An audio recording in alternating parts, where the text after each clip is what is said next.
Sido që hera herës me miratimin e saj të heshtur, nisën më 1944 një fushat terrori kundër personelit britanik.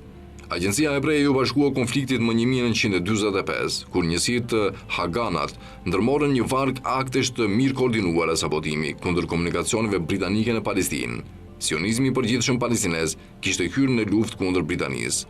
Përgjatë 2 viteve të ardhshme, presioni bashkuar i sabotazhit të Haganat, terrorit të Irgunit dhe opinionit të Shobaz e vendosën Britaninë në një pozitë të vështirë.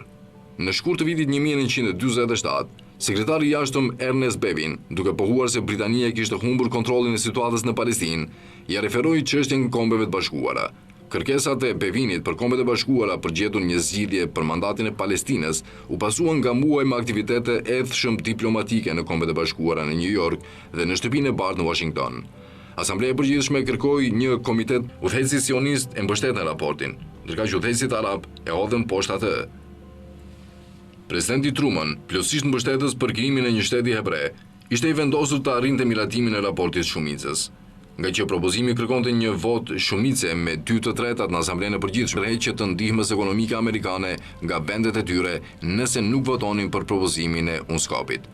Thirrja e emrave më 29 nëntor 1947 prodhoi 33 vota, përfshirë të BRSS-s në favor, 13 kundër dhe 10 abstenime. Asambleja e Përgjithshme miratoi ndarjen e Palestinës në shtete arabe dhe hebreje më vete dhe i dha statusin ndërkombëtar Jerusalemit. Komuniteti arab palestinez ishte për çudi periferik në diskutimet gjatë gjithë negociatave, që kur britanikët kishin çmontuar Komitetin e Lartë Arab dhe Këshillin e Lartë Musliman më 1936, arabëve palestinez u kishte munguar udhëheqja efektive.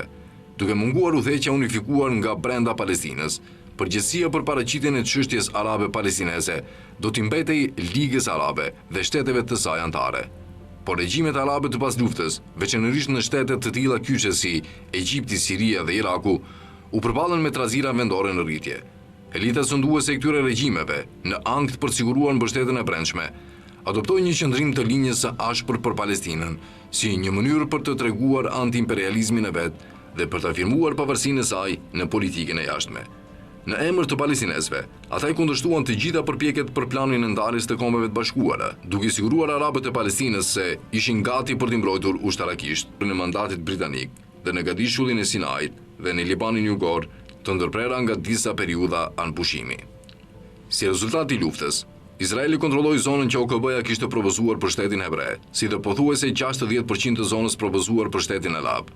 Izraeli gjithashtu mori kontrollin e Jerusalemit perëndimor, i cili duhej të ishte pjesë e një zone ndërkombëtare për Jerusalemin dhe rrethinat e tij. Transjordania mori kontrollin e Jerusalemit lindor dhe atë që u bë i njohur si Bregu Perëndimor, dhe ushtria egjiptiane mori kontrollin e rripit të Gazës.